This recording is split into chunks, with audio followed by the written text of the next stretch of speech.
معراج کے دولہ میرے نبی، معراج کے دولہ میرے نبی، معراج کے دولہ میرے نبی، سبحان اللہ میرے نبی۔ الحمدللہ رب العالمین والصلاة والسلام علی سید الانبیاء والمرسلین، اما بعد فاعوذ باللہ من الشیطان الرجیم، بسم اللہ الرحمن الرحیم۔ الصلاة والسلام علیک یا رسول اللہ وعلی آلک واصحابک یا حبیب اللہ، الصلاة والسلام علیک یا نبی اللہ وعلی آلک واصحابک یا نور اللہ۔ ناظرین کو ایک مرتبہ پھر سلسلہ معراج کا دولہا میں مرحبا کہتا ہوں۔ ہم اپنے پیارے آقا مدینہ والے مصطفیٰ صلی اللہ تعالی علیہ وآلہ وسلم کو ملنے والی ان برکتوں کا، اللہ پاک کی ان پر ہونے والی ان رحمتوں کا اور ملنے والے وہ بے شمار انعامات کا تذکرہ کرتے ہیں اور خوش ہوتے ہیں، اور کیوں نہ ہوں کہ محبوب صلی اللہ تعالی علیہ وسلم کو میرے رب نے اپنی خاص بارگاہ میں بلایا اور وہ انعام و اکرام عطا فرمائے کہ جو کسی اور کو نہ ملے نہ مل سکتے ہیں، اور کیوں نہ ہم خوش ہوں کہ ان میں ہمارا بھی تو حصہ ہے۔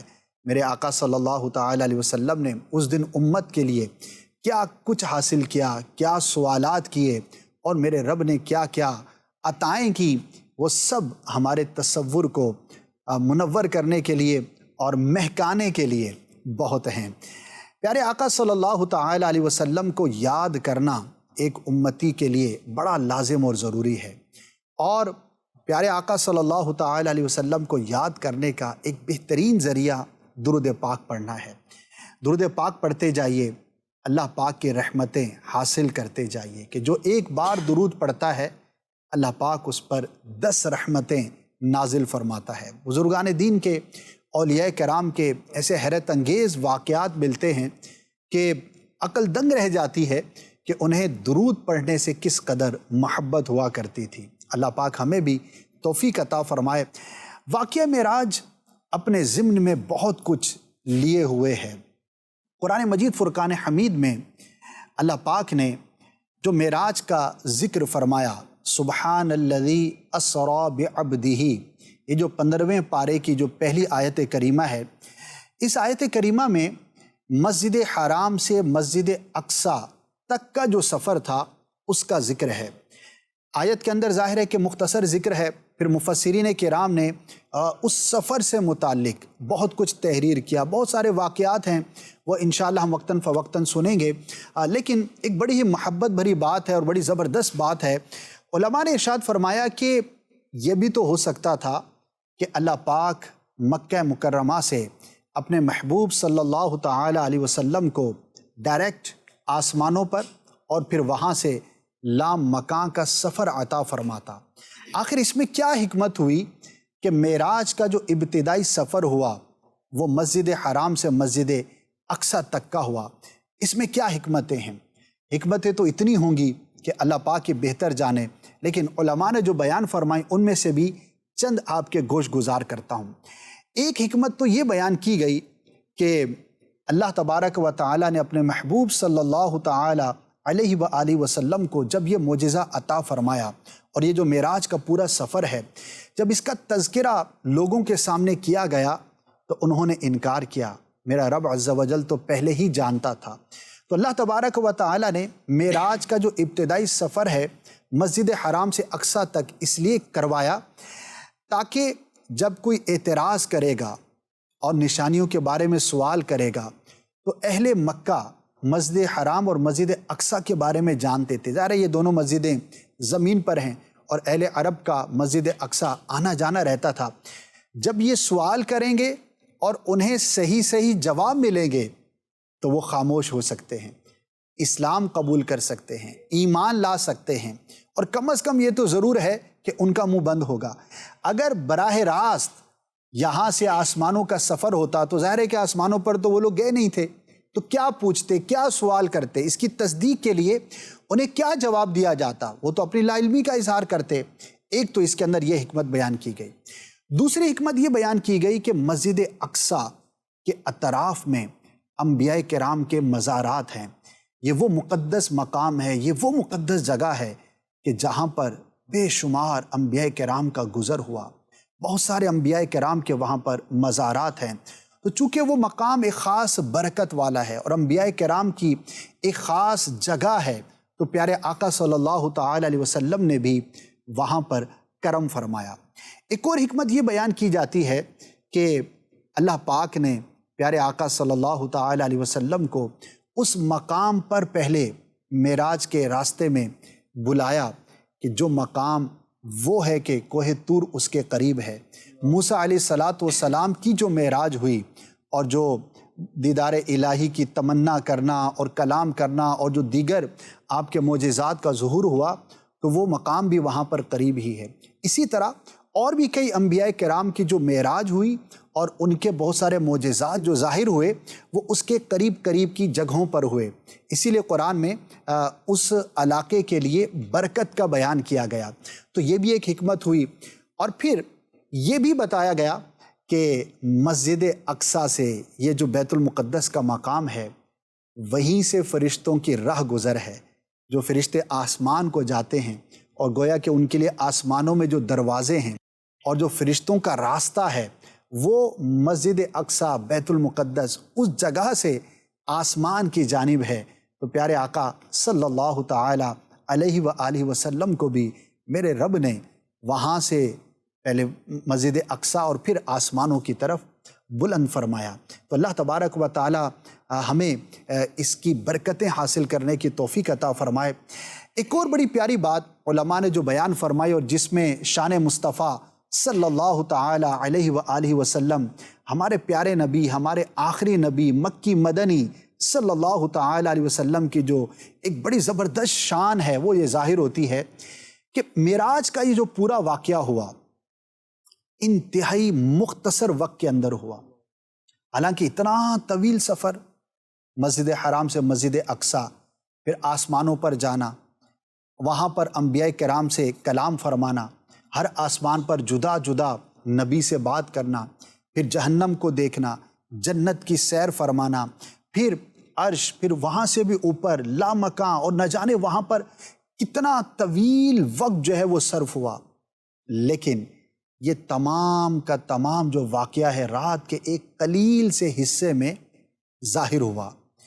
اب عقل تو ظاہر ہے کہ اس کو کیسے مانے؟ اسی طرح مانے کہ معجزہ ہے، اور اللہ تبارک و تعالیٰ جو انبیاء کو معجزات عطا فرماتا ہے تو وہ عام عقلوں میں نہیں آ سکتے۔ معجزہ ہوتا ہی وہ ہے کہ جو عادتاً اس طرح کا واقعہ یا جس طرح کا معجزہ ہو اس طرح کا ظہور نہیں ہوتا، اور وہ خلاف عادت ہوا کرتا ہے۔ اللہ تبارک و تعالیٰ نے میرے آقا صلی اللہ تعالی علیہ وآلہ وسلم کے لیے وقت میں وسعت عطا فرمائی۔ اس شاخ نے تو یہ بھی کہا، وہ جو نہ تھے تو کچھ نہ تھا، وہ جو نہ ہوں تو کچھ نہ ہو، جان ہے وہ جہان کی، جان ہے تو جہان ہے۔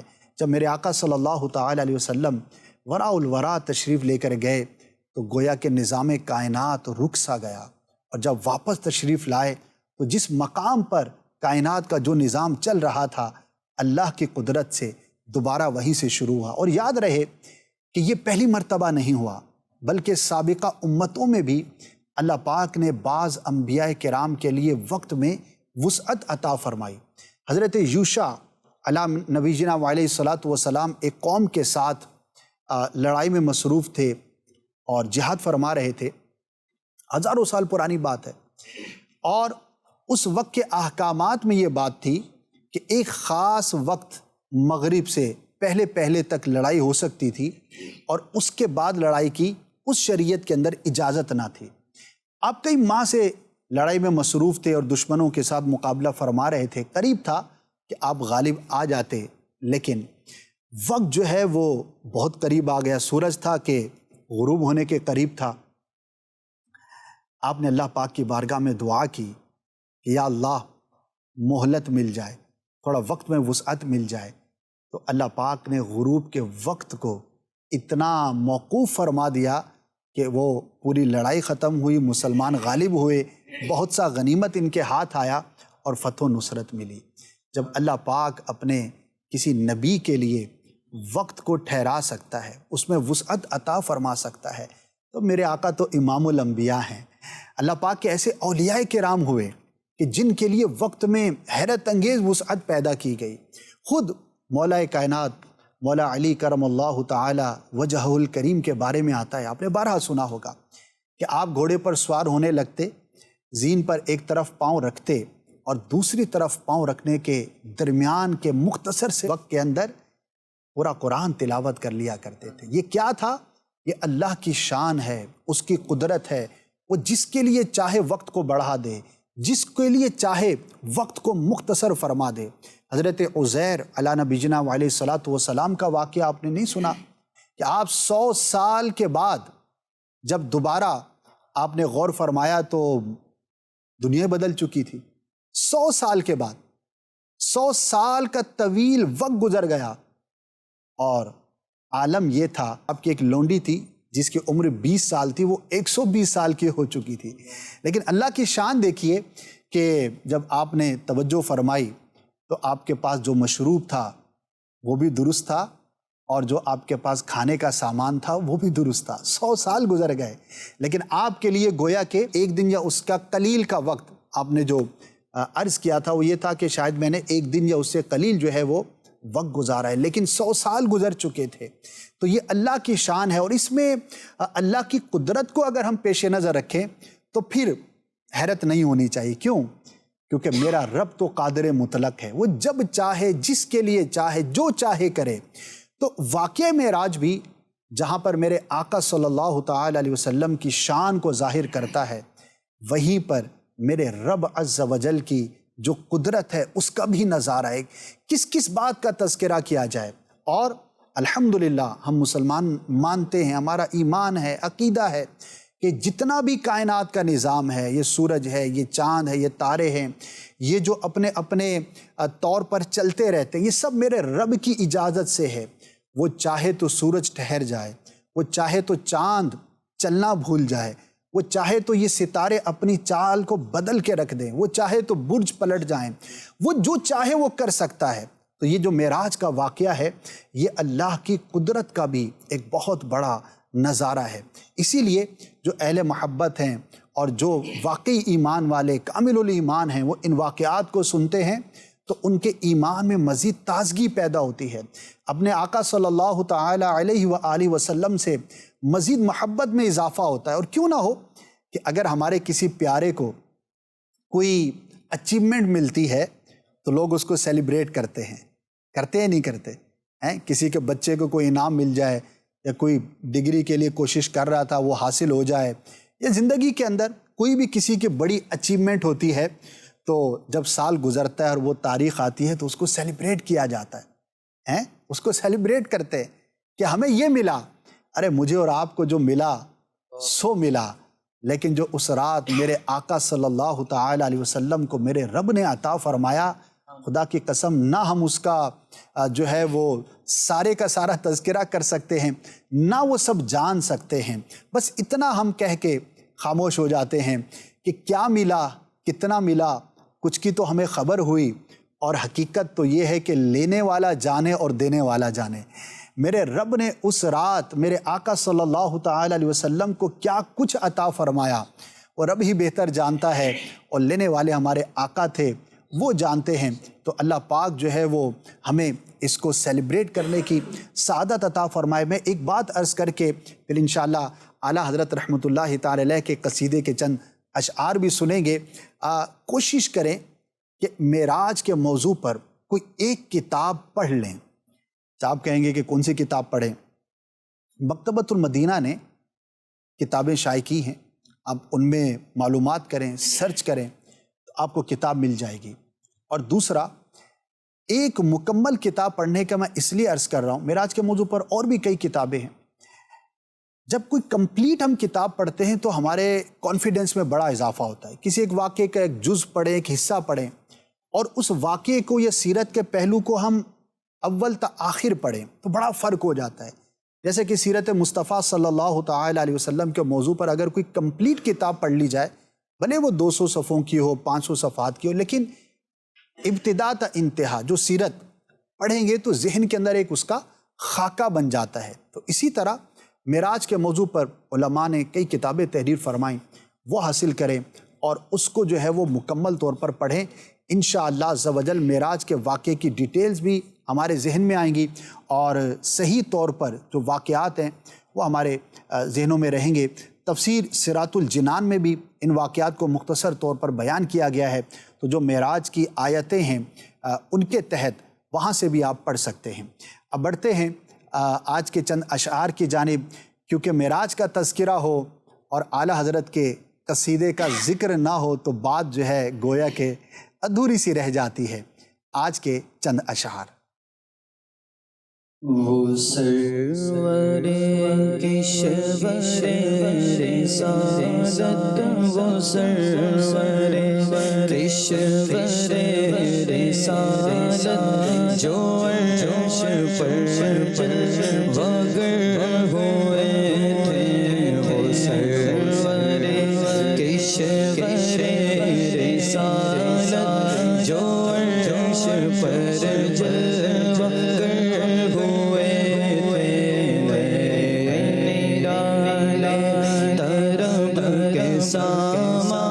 عرب کے مہمان کے لیے تھے، اور اتار کر کے رخ کا صدقہ وہ نور کا بٹ رہا تھا بڑا، اتار کر کے رخ کا صدقہ وہ نور کا بٹ رہا تھا بڑا، کہ چاند سورج مچل مچل کر کے، چاند سورج مچل مچل کر جبی کی خیرات مانگتے تھے۔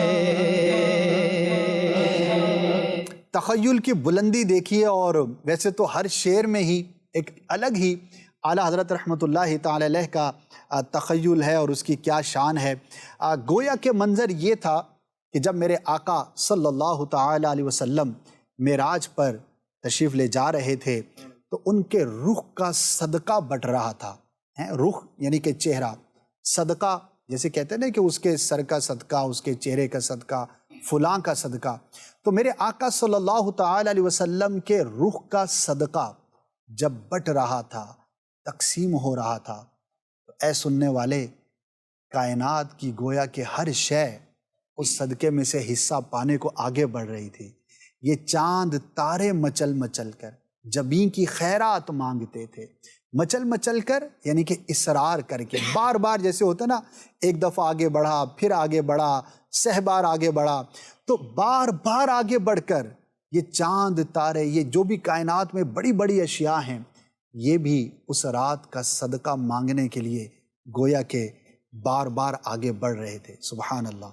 بچا جو طلبوں کو ان کے دوبر بنا، وہ جنت کا رنگ روغن، بچا جو طلبوں کا ان کے دوبر بنا، وہ جنت کا رنگ روغن، جنہوں نے دولا کی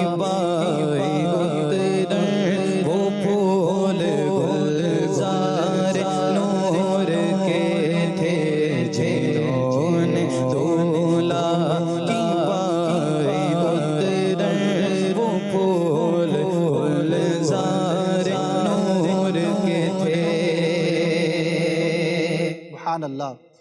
کیا خوبصورت بات کہی کہ میرے آقا صلی اللہ تعالی علیہ وسلم کی شان یہ ہے۔ محاورہ آپ نے استعمال فرمایا کہ آپ کے تلووں کا جو دھون جب بچا تو گویا کہ وہ جنت کا رنگ و روغن بنا، یعنی کہ جنت میں جو تزئین و آرائش تھی اور اس رات کی جو تیاریاں تھیں اور جو چمک دمک تھی، وہ میرے آقا صلی اللہ تعالی علیہ وسلم کے تلووں کا دھون تھا۔ دھون کہتے ہیں استعمال شدہ پانی کو، اور تلوا پاؤں کا جو نچلا حصہ ہوتا ہے، یعنی کہ میرے آقا صلی اللہ تعالی علیہ وسلم کے پاؤں کے نچلے حصے کا جو دھون تھا، جو دھونے میں بچ گیا، اس کی شان یہ ہے کہ وہ جنت کا رنگ و روغن بنا، اور جنت کی تزئین و آرائش میں اور خوبصورتی کے اندر جو ہے وہ اضافے کا باعث ہوا۔ تو جن کے تلووں کے دھون کا یہ عالم ہے، تو اس آقا کی شان کیا نرالی ہوگی۔ سبحان اللہ۔ جو ہم بھی وہاں ہوتے، خاک گلشن لپٹ کے قدموں سے لیتے اترے، جو ہم بھی وہاں ہوتے، خاک گلشن لپٹ کے قدموں سے لیتے اترے، مگر کریں کیا نصیب میں تو، مگر کریں کیا نصیب میں تو، یہ نام مرادی کے دن لکھے تھے، مگر کریں کیا نصیب میں تو، یہ نام مرادی کے دن لکھے تھے۔ اب اعلیٰ حضرت رحمۃ اللہ تعالی علیہ نے بہت لکھا، تخیلات میں معراج کو تصور کیا، ہمیں بھی سیر کروائی، اور پھر اپنی خواہش کا اظہار کیا کہ اے رضا، اس رات تو کہاں تھا؟ کاش کہ تو بھی وہاں ہوتا، تو بھی وہاں ہوتا، اور اس وقت جو باڑا بٹ رہا تھا، اس وقت جو انعام و اکرام تقسیم ہو رہے تھے، تو بھی وہاں سے لے لیتا، مگر کریں کیا نصیب میں تو یہ نامرادی کے دن لکھے تھے۔ نامرادی سے مراد ناکامی کے دن لکھے تھے، یعنی کہ وائے ناکامی، کہ میں وہاں نہ تھا۔ اعلیٰ حضرت رحمۃ اللہ تعالی علیہ کی عاجزی بھی ہے، اور ایک اظہار محبت بھی ہے، اظہار شوق بھی ہے۔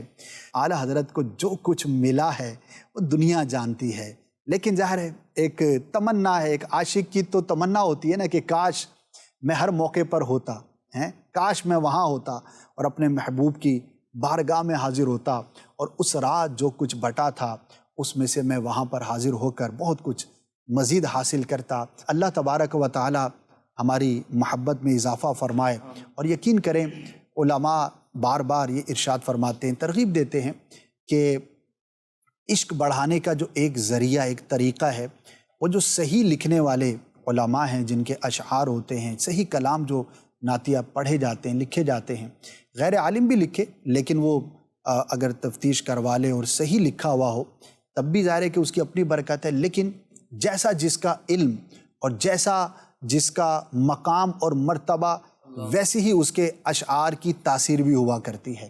تو اعلیٰ حضرت کے اشعار پڑھیں، کوشش کریں کہ اس کو سمجھ کے پڑھیں، انشاءاللہ عز و جل محبت میں اضافہ ہوگا۔ جو قصیدہ معراج ہے اس کی وضاحت ضرور پڑھ لیں، اور میرے امیر اہل سنت دامت برکاتہم العالیہ نے بھی بڑا خوبصورت کلام لکھا ہے، وسائل بخشش شریف میں بھی مل جائے گا، وہ بھی پڑھیں، وہ اپنی جگہ پر اس کا مقام اور مرتبہ ہے، کیا اس کا بھی ایک خوبصورت انداز ہے۔ بہرحال اللہ پاک ہمیں مزید پڑھنے کی توفیق عطا فرمائے۔ صلو علی الحبیب صلی اللہ تعالی علی محمد صلی اللہ علیہ وآلہ وسلم۔ معراج کے دولہ میرے